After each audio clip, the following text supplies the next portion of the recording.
Welcome to Identity, a TamilCulture.com podcast. I'm your host, Jeevan Ravindran, and I'm a journalist, presenter, and actress based in London. Now, so much of my life so far has been based on the question of identity and how we spend our lives seeking answers to who we are. In this podcast, each episode will spotlight a different creative, some from the Tamil community and some from outside it.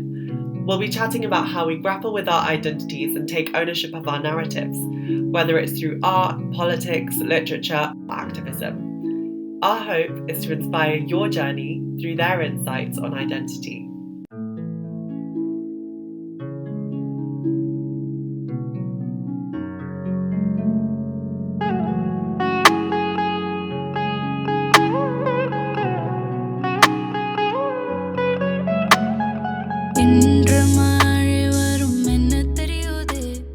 Welcome to Tamil Culture's Identity podcast. I'm super excited to be joined by Shakthi with us today. Shakthi, do you want to introduce yourself to the listeners? Sure. My name is Shakthi Dharan, mostly known as Shakthi. And these days I'm a writer and a director. And I've most recently done two plays, Canning and Cracking and Jungle in the Sea, but before that my background was as a community artist and working with communities in Western Sydney and around Australia, mostly First Nation communities here and refugee and migrant communities here in Australia. And I live in Sydney, but I was born in Sri Lanka. Brilliant. Thank you so much. So at the moment you've got The Jungle and the Sea going on. It's being received by audiences in Sydney at the moment. Can you tell me a little bit about your creative process behind making that? Because you were just off the back of Counting and Cracking, having a hugely successful UK run, right? So what was the process of jumping from one to the other? So Jungle in the Sea was actually going to be on in May 2020.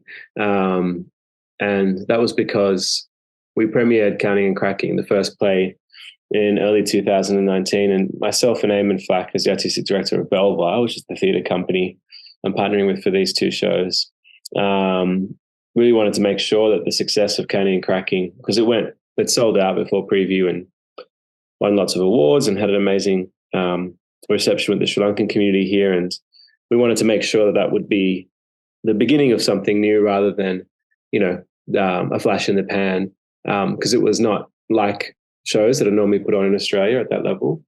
But then the pandemic happened, so we couldn't put Jungle in the Sea on when we wanted to. And we just opened it a couple of weeks ago. But I think pandemic aside, there's been a silver lining to it being on this year because of everything that's happened in Sri Lanka this year, and it continues to happen.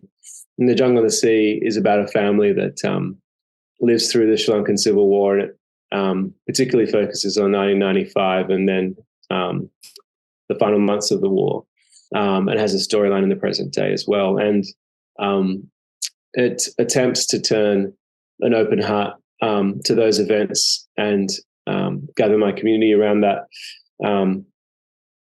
that time in a way that we can try not to repeat those mistakes in the future. And it feels like, amidst all the crisis and tremendous distress that everyday Sri Lankans are going through this year, it also feels like there's more potential for change there than there has been in a very long time. And so it felt like a good time to be doing these two shows, Counting and Cracking in Edinburgh and Birmingham, and Jungle in the Sea here in Sydney, because it feels like a really important time for Sri Lankans in Sri Lanka and all around the world to be having these kinds of conversations about what we want to be in the future. And do you feel like people have received the plays differently because of what's going on in Sri Lanka at the moment than, for example, if you had put it on in 2020?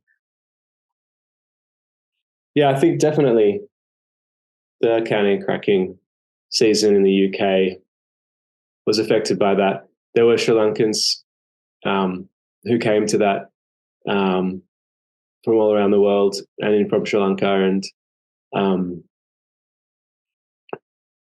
it felt good to be able to put a very nuanced picture of the country forward at a time when it was in lots of headlines of major media organizations.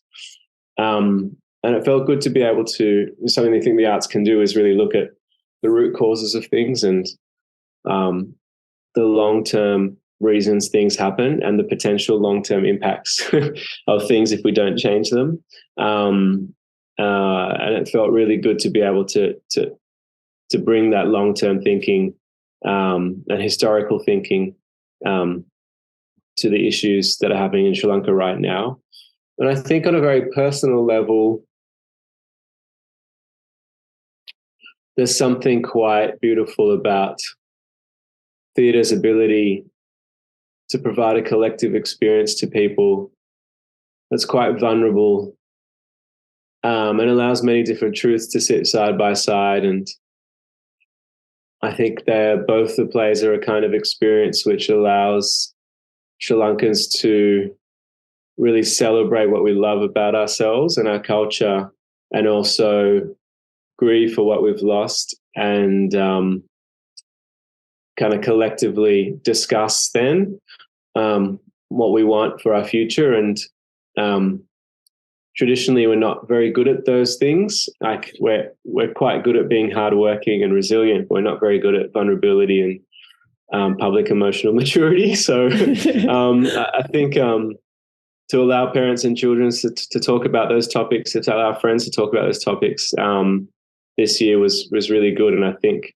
all those conversations and the experience that Sri Lankan audiences were having in those shows were much deeper and more profound and more charged because of the events that are happening in the country. And yeah, just off the back of that, I wanted to say as well that, I didn't get the chance to see Counting and Cracking because unfortunately I wasn't in the UK when it was running. But I read all the reviews religiously. And I saw one review that said someone in the audience turned to her son during the play and said, that's what happened to me. And yeah, that stayed with me. Like that must have meant so much to you for people to be able to see their own experiences reflected in theatre, right? That's groundbreaking. Yeah, I think that's happened hundreds, if not thousands of times now with different families between these two shows in different parts of the world.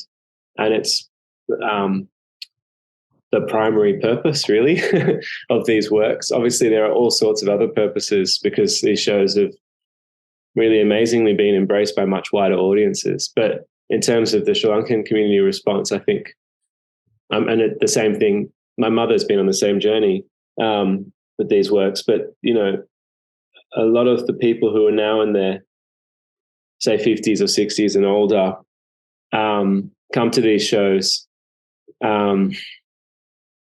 I think kind of enjoying and celebrating what they see on stage at first and love and having pride in seeing themselves there. And then kind of moving into an uncomfortable phase where it's really kind of looking at the fullness of what we went through and meeting buried wounds and buried pain. And the beauty of the theatrical space is that it just gives them the time and the space to move through that on their own terms, and to kind of, by the end of the show, find ways to heal through that and meet kind of some of the things that they've put aside, and be able to talk to their children about things that they haven't talked about yet. And my mum, when I was growing up, my mum refused to talk about Sri Lanka with me, and I didn't know why. And it wasn't until I did Counting and Cracking and she started to open up because of that play. And in fact, how she opened up really changed the final drafts of it. That I realized it was because the only way she could deal with the trauma of when she left, which was during the riots in 83, was by, putting all that pain in a bottle and trying not to think about it again. And so I think a lot of parents and grandparents have come through these works finding ways to start opening up again. And I think a lot of kids, and I say that as in I'm not a kid anymore, but like children of those people and the grandchildren of those people, we talk in the West and in a westernized Sri Lanka and middle and upper class circles, I'm sure this happens as well. Ideas of media and democracy and war are so mediated and intellectualized. And I think to know that our parents and grandparents lived through this in a way where they made decisions about what their reactions to it were, and they were part of the struggles, and the fates of countries ultimately rests in the decisions made by certain individuals, and that our parents and grandparents were caught up in all of that is so easily forgotten by our generation and the one after us. So I think it's not only a case of those older generations opening up and say, yeah, I went through that, but I think it's also a case of our generation and the one younger than us starting to realize that life is messy and real, and you kind of have to step up and be part of the struggle and be part of the various responsibilities and offer if you want the change that you kind of desire rhetorically.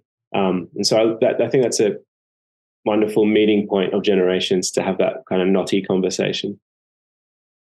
That's so poignant that your mum, you've seen that firsthand through your mum and the way she's opened up through your work. And the 40th... she's in the jungle and the sea. Yeah, so, I know. I was just going to get onto that. So what was that like? Because I read somewhere that she first described counting and cracking as being a really stupid idea. And then a few years later, she's the main character in The Jungle and the Sea. Yeah. What does that process look like? Yeah, I mean, she's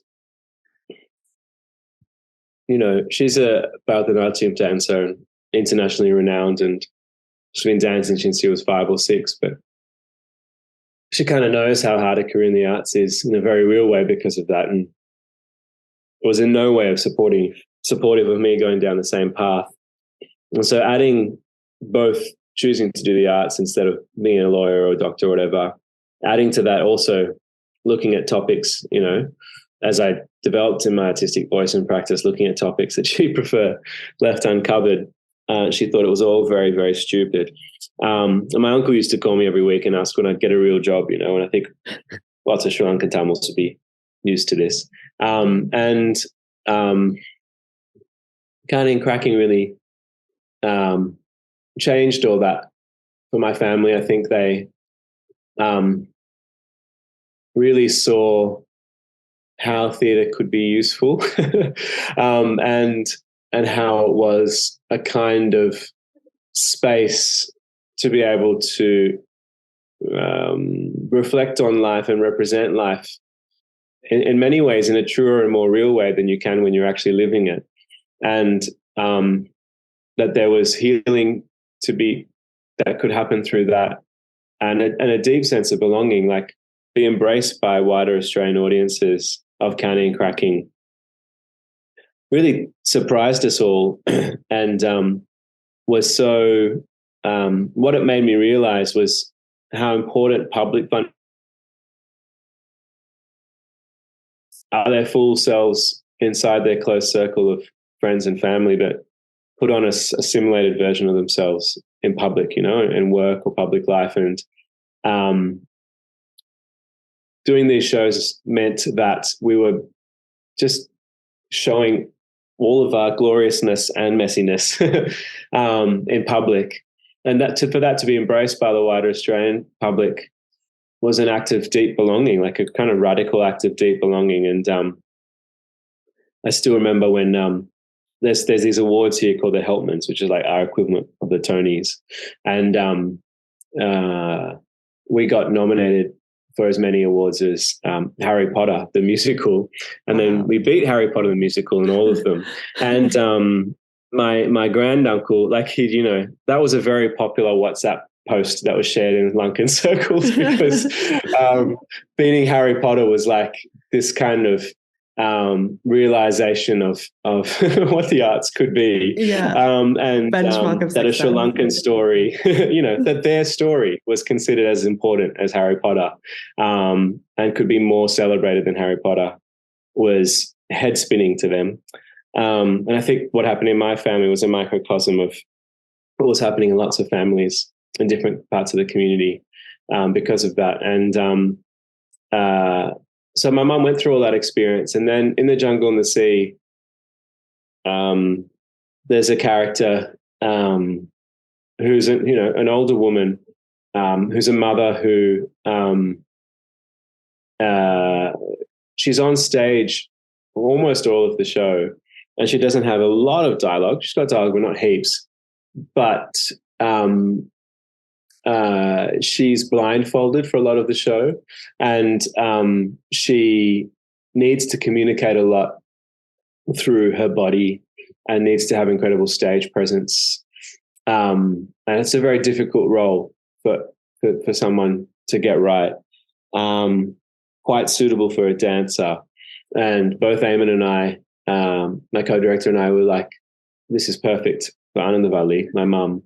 And I made a deal with him that he would direct her and not me to set some boundaries in place. And she was really taken aback when we approached her about it. I think she was quite shocked because she's never acted before. And Bharatanatyam has abhinaya, and which is a form of mime, and there's deep access to emotion in that art form and a pathway to being an actor, I think. But she was really taken aback, and that this show has lots of beautiful, fun moments, but it's also heavier than Counting and Cracking. And it was a big decision for her to say yes to it. And it's quite a lot for her to do the show every night. There's kind of 40 shows I think they're doing, and we're about halfway through the season. And it's a big commitment from her because her character kind of carries a lot of the weight of what happens in the story. But she's done so well, and audiences have loved her. And I think once the season's finished and she looks back on it, she'll be immensely proud of what she's achieved. And there's a kind of, it's wonderful to know there's a step after healing, which is to kind of be an active presence in how to help others now heal. And that's great that she's ready for that. Oh, just got goosebumps. So, yeah, I mean, I think it's just incredible, not just from the perspective of, like you said, Sri Lankan Tamils being really skeptical to involve themselves in the arts because they haven't seen themselves reflected in it or had an accessible way to get there for so long.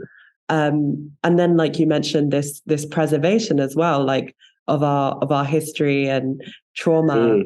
And I think that's something you feel that everywhere in Sri Lanka, don't you? Like this with the families of the disappeared and all these old women who are protesting and demanding the whereabouts of their children. Right. And you wonder who's going to do that after they're gone.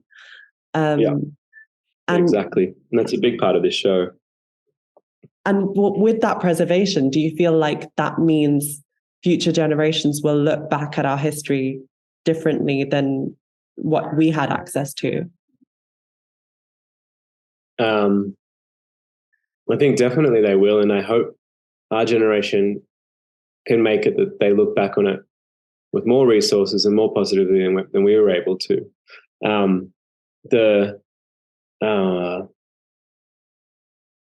I remember that this moment with Counting and Cracking, I remember my granddaughter coming up to me, and she had many, many copies of the published script in her hands. And I was like, why did you buy so many copies, Auntie? I could have got you one. And she was like, I'm buying these so that my grandchildren can know our history. And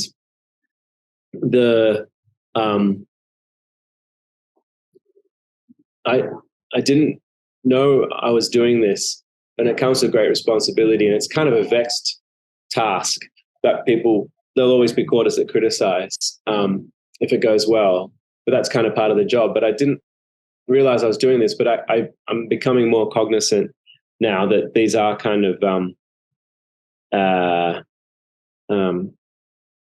very useful archival materials, because a story can wrap up a lot of complexity and present a period of history with many different truths side by side, and kind of allow someone to take in a time or be immersed in a time in a way that the practice of writing a history book or a media article can't, I think.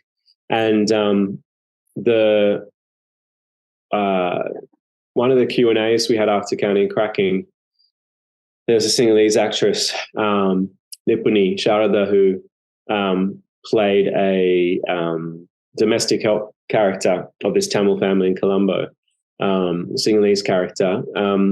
And she talked about how they were never properly taught Sri Lanka's history in school, and that this play was kind of the first time she was having access to these historical events. So not only for the diaspora and for the Tamil communities who have lost so much and who are trying to hold on to what they can is an important treasure, but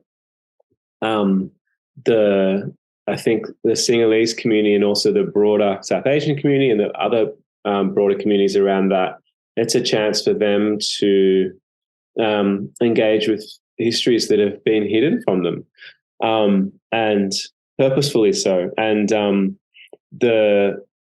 we can't have a shared future unless we reckon with all of our past together. And so I had no idea that this would be part of the act of making these two plays, but it's become very clear to me that it is. And we have, as Tamils, we have we are so good at holding on to our culture.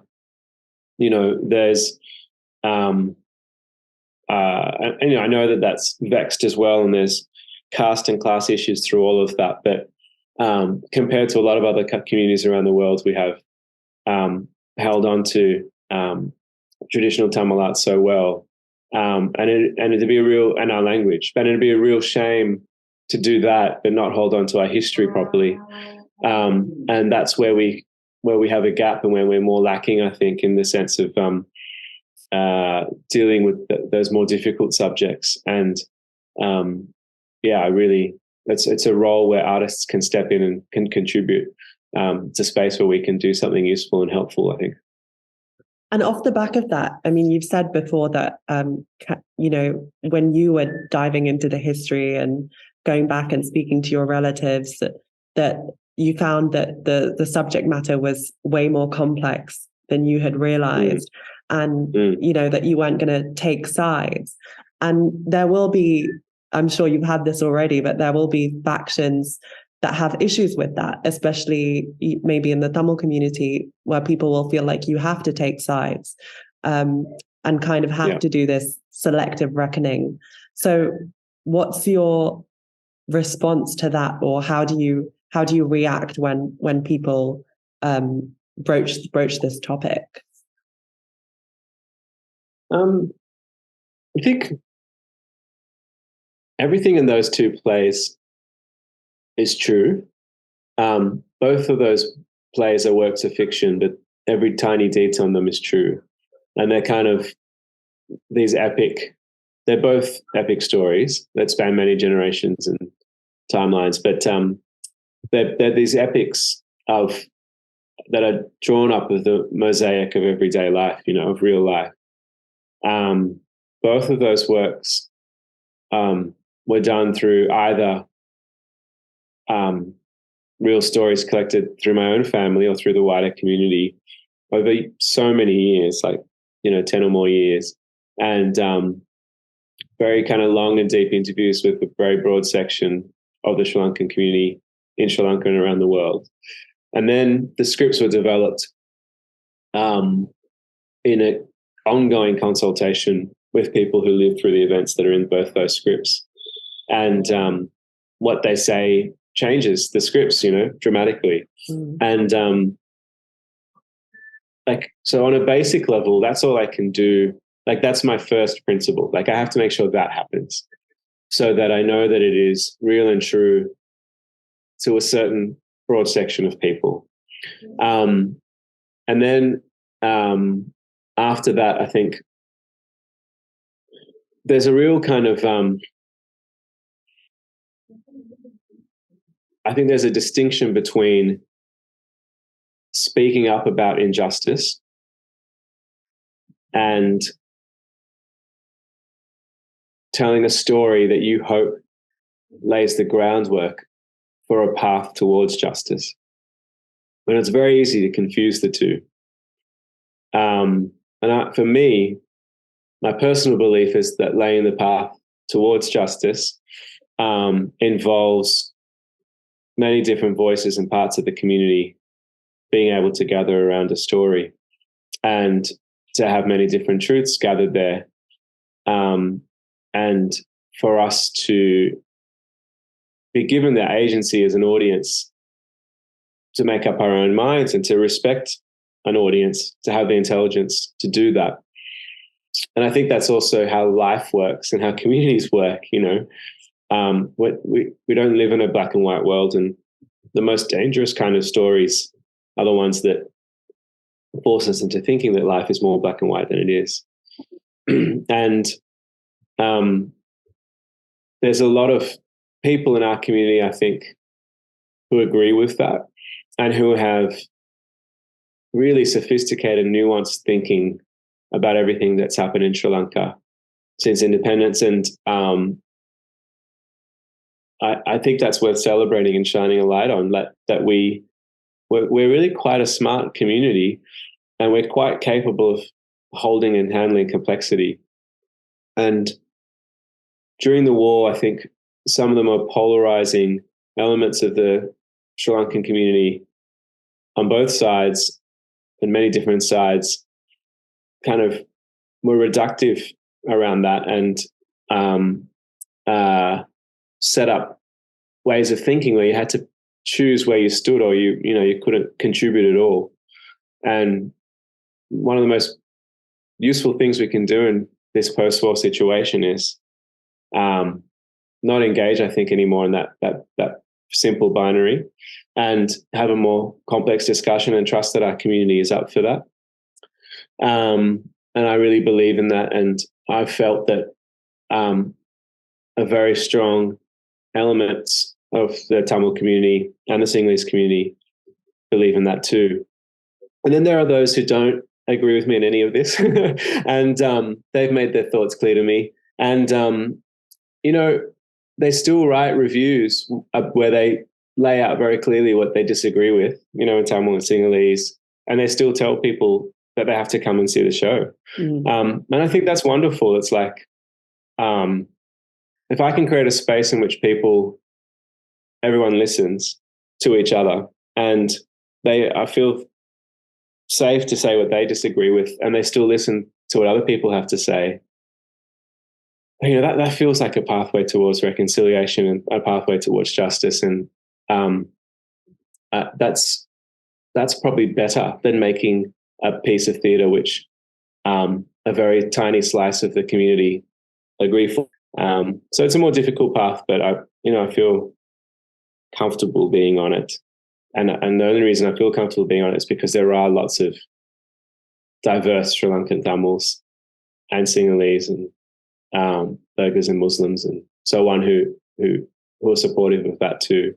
And one can't please everyone. You can say that again. So one thing I wanted to touch on as well is that you draw on very specific moments in Sri Lanka's history through both of these plays, the 1983 riots, which said your mum lived through, and then, what the Navali church bombing in 1995, and then what happened in 2009 with the genocide. So what made you pick out these moments, and how difficult was it to recreate them or recreate how they made people feel on stage? Was it more of a process of trying to recreate a feeling or a moment, or how did you approach it? Well, I want to say, first of all, that it's not like we just dive headlong into those things in the plays. For me, for Counting and Cracking, what I was really fascinated by was how Sri Lanka got to the point where 1983 could happen. How does a society get to the point where that is even possible? And so that play explores the decades leading up to 1983 and then explores 1983.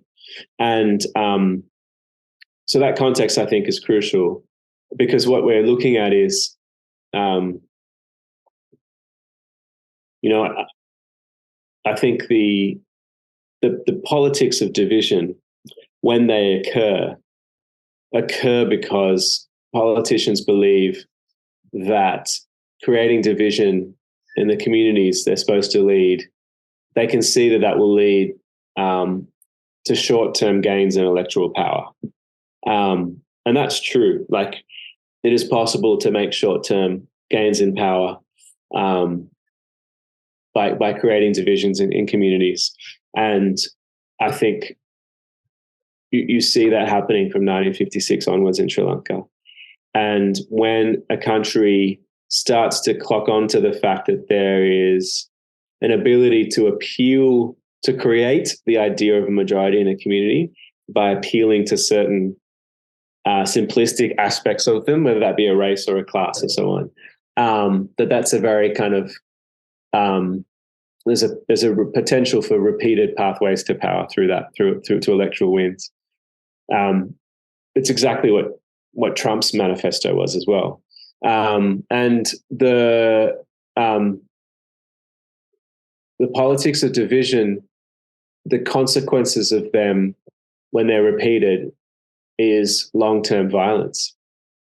And the politics of division create ripples in a community that are felt for generations. And they need to be condemned as early and as often as possible when they rear their ugly head in public life. Because, I mean, the consequences of Trump for America won't be felt for decades. Like, I think the worst consequences of his presidency, we don't even know what they are yet, because of the seeds he's laying in communities and in public life. And so I feel like Sri Lanka is a kind of cautionary tale in that respect, and also a cautionary tale to itself. Like, how can we make sure we don't keep doing that? Because there's no long-term peace to be gained that way. So Counting and Cracking really examined that issue head on. And then when it got to 1983, that scene is actually a series of phone calls where a father and a daughter are in their house in Colombo together. And as the riots get closer and closer to their house, the father's calls are going higher and higher up the political chain, and he's trying to stop civil war from starting. And he and his daughter argue over how they should be responding to this. And she's still much more an idealist and a moderate, because she's been molded that way by her grandfather. But now her grandfather is, it's her grandfather, not her father. Her grandfather has become a political realist. So there's the kind of different paths people in our Tamil community have taken. So it's a long answer, but I'm saying all that to say that the nuance is everything. Like, and it's kind of like, if we can arrive at these milestone moments in our history through that context and through that lens, then we start to understand what they mean in our overall kind of experience as a community. And that gives us an opportunity to use those moments in our history to change the discourse on what we want to do in the future. And so the same goes for the final months of the war in the jungle and the sea. There's a kind of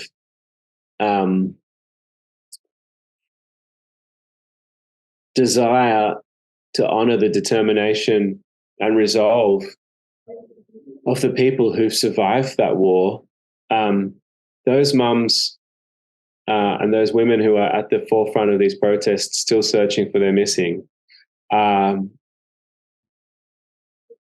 survived so much loss that, and they're at the forefront of rebuilding their communities in the face of that loss, and kind of seeking to look at those moments in our history through that lens. This kind of capacity we have to maintain agency and to still make choices about our lives, even when the world is falling down around us, is a way to grieve for what we have lost and still find enough strength to take the next steps. So I try to approach these moments in our history with that kind of context and nuance, so that they become ways for us to feel more hope about the possible future we can have together, without being unrealistic or lighthearted about what happened. And when you created these plays, I mean, first Counting and Cracking and then now Jungle in the Sea, did you feel like you found yourself grieving for what you had lost, or maybe for what you even didn't know you had lost?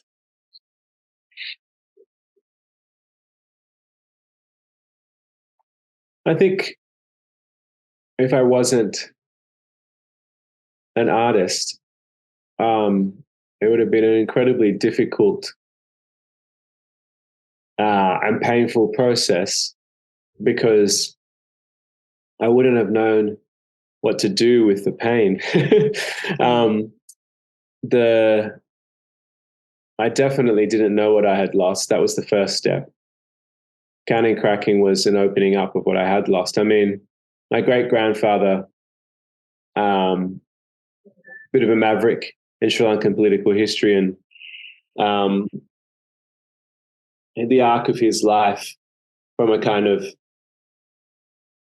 unifier of Sri Lankans to a kind of deep cynic and realist about Tamils needing to protect themselves to really have a future and not being able to depend on their government anymore. The arc of his life is kind of the arc of my community. And I didn't know that, I didn't know that history. And to think that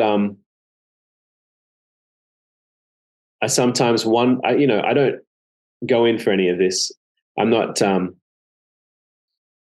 this, what I'm about to say is going to sound like mumbo jumbo, but if in the most simplest and loveliest of senses, it feels like my great-grandfather kind of, it's a way for us to talk to each other. I never got to meet him, and I think I met him as a baby, but I kind of feel like it's a way for me to understand that he existed, and to discover a history that was held from me, not for any malicious purpose, but and then kind of connect to him across generations by being able to remember him through Counting and Cracking, and therefore the people like him, the many different heroes of that time who did everything they could to try and stop descent to civil war, and I think that loss would have been very tough to bear, about all the things our generation haven't been able to learn or stay involved in. And we talk a lot about this in the Tamil community. I think, in my extended family, I do. I'm sure it's the same in yours, but because we're so hardworking, and that's like whether it's your privileged upper class people who've come as migrants and are doctors and lawyers, or like the people who've come as refugees and asylum seekers who are just like making their way up through the factories and the fruit markets and, getting to managerial positions really quickly. Like, we're such a hardworking community, and often people talk about what Sri Lanka would have been like if we'd all stayed there. That it's such a, we all used to live within streets of each other, and we all used to, I'm not saying it was all good, like the gossip was pretty ferocious, and there was a lot of control. Is, I can tell you. A lot of control over our lives and not a lot of freedom, but we've lost so much as well. You know, that incredibly interconnected community, that interwoven strength and capacity has just broken up across continents. But you know, it hasn't been a painful journey at all, because I've been able to turn all of that loss into these two plays. And I feel like I don't know if I could have written these plays in Sri Lanka. I don't know if these plays can be performed in Sri Lanka yet.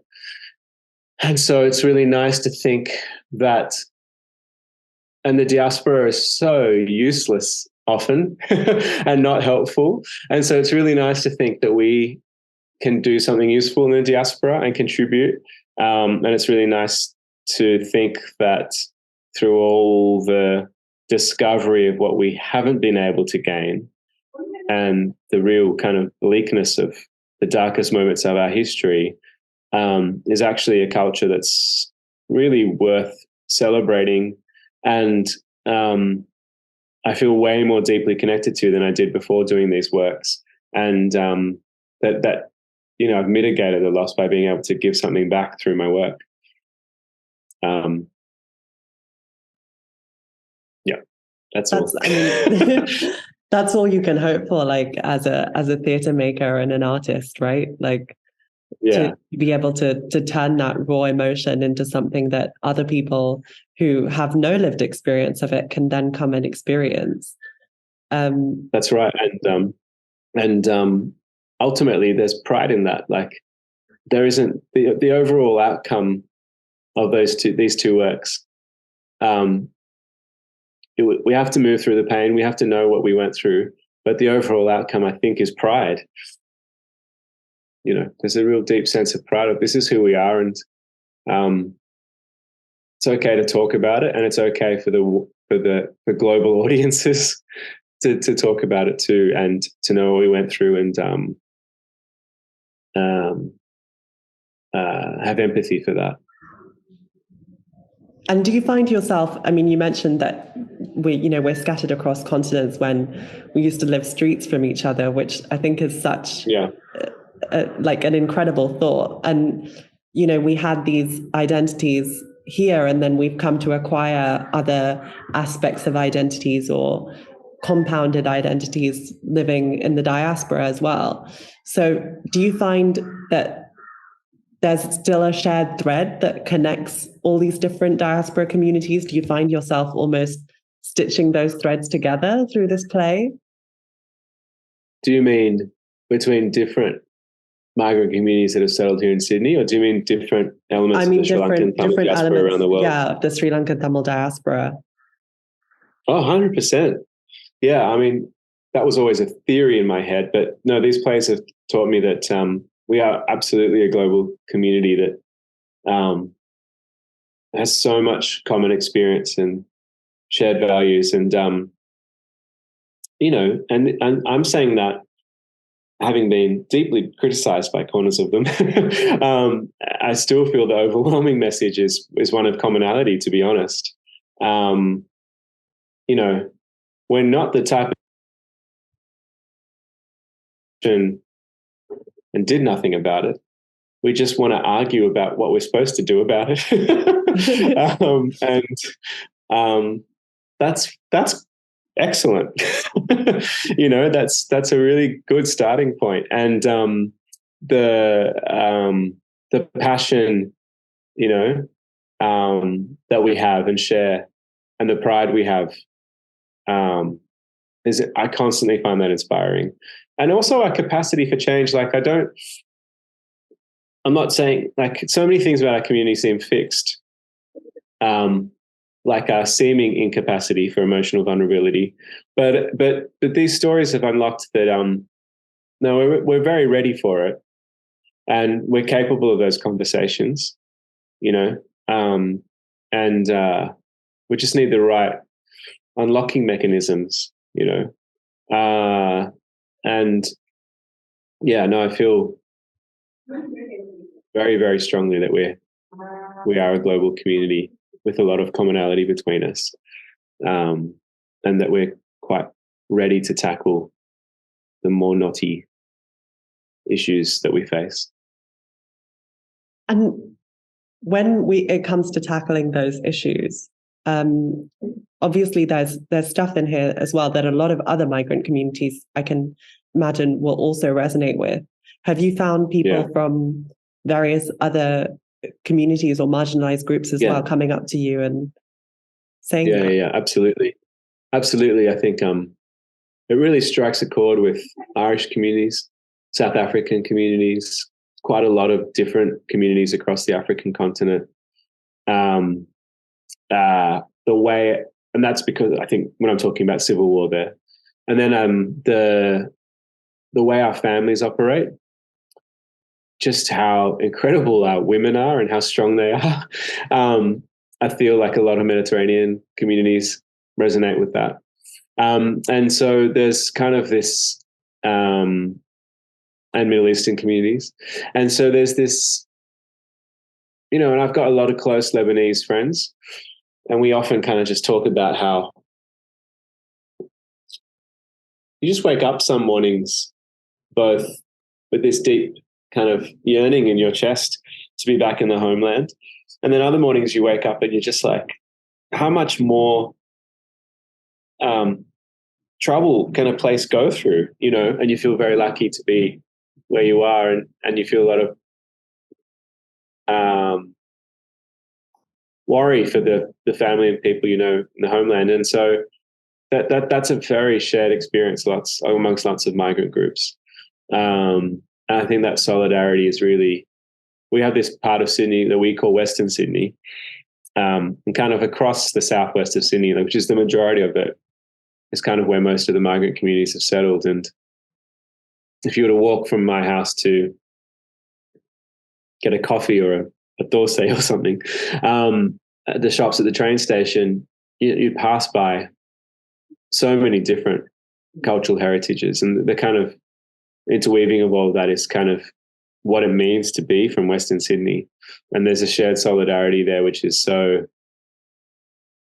that's how I feel Australian, and it's underbelly, it's starting principles. Its first point is the First Nations of this country and Indigenous families here. And there's I explore this in Counting Cracking. There's a really strong sense of solidarity with them as well. And not just because of an understanding of what it means to face oppression, but because we have this kind of spiritualities that are deeply intertwined, family and community, with spiritual belief in everyday life and the natural world. And it's very different to those kind of monotheistic religions and the way they've developed in the West. So that solidarity is kind of key to how I view myself as Australian, and the underpinnings of a lot of the work we do here in Australia. And that there's a really wonderful scene in Western Sydney, art scene here, which is kind of based upon all of that. That's wonderful that, being Australian has connected you so deeply to all these other communities that then enable you to access your heritage in Sri Lanka as well. Yeah, exactly. It's lovely. Yeah. And do you still feel that yearning? I definitely feel that yearning. I feel that yearning all the time. I don't, it's funny. It's one of those things where you're like, when it's your own culture, this is how I feel. You can't do things by halves, So I'm not going to go back and live in Sri Lanka for 6 months or a year or something. Like, I feel like if I was to come back, I'd want to come back for a while, and I don't want to be useful. So, but yeah, my family and I talk about that regularly. And I feel that yearning on a regular basis. And it's a connection to a land, right? It's not, I don't think you can intellectualize it or anything. It's just a kind of core part of you. Yeah. It's like something that never quite goes away, right? No, it can't. Yeah. Yeah. So, I mean, you've had an amazing year. amazing few years. So I wanted to ask you what's next? What are you hoping comes out of 2023 or 2024? And what are you working on at the moment? I'd like to have a rest. That'd be nice. It's been an intense year. It's been a really intense year. Now that Counting Cracking and Jungle of the Sea both exist, I would love to be able to see those works travel together. I don't know if it'll be possible kind of economically, financially, but as a pairing, they're a really fascinating look at kind of Sri Lanka's post-independence history and also the lives of people who've migrated or fled to countries in the West out of that history. It'd be incredible to take them to Sri Lanka one day. There's a lot of Sri Lankans who live in Sri Lanka who are part of both those shows, and they're really keen for it to happen. So yeah, would love for those shows to tour and one day go to Sri Lanka as well as other countries in the West. And I'm also developing a feature film. So that feature film has, like Jungle in the Sea, has Bharatanatyam in it alongside more traditional filmic language. Jungle in the Sea has Bharatanatyam in it as well as more traditional theatrical language. But this film kind of looks at post-war life in Sri Lanka, particularly in the north of the country, and how that world is, how those villages are being rebuilt, and contrasts the life of that kind of communalism at the heart of that with the development of a young boy's life in Australia, who's kind of sent away from his family to live a life in Australia and kind of pursues a life of individualism and how he reunites with his family after many decades apart, and this kind of contrast between these communal, individually lived lives. Yeah, that's what's happening next. Hopefully that sounds incredible. When can we expect to see the film? Thanks. If it all comes together, it should come out sometime in late 2024. Okay. Yeah. Wow. Well, I think that's all from us. But I just want to say congratulations again, and thank you so much for the work that you're doing. Honestly, I have a theatre background and acting background as well, and it means so much that this work is out there in the mainstream and that, you know, people are seeing our stories all over the world and connecting with it. So thank you so much. Oh, that really means a lot to me. And it's always a pleasure to talk to other Tamils and Sri Lankan Tamils. And it's, wonderful that we are part of this community, you know, with each other. And we forget that sometimes. So I'm proud to be part of it. Me too. Well, thank you so much for joining us. Thank you for joining us for this episode of Identity. I've been your host, Jeevan Ravindran, and I'll see you next time.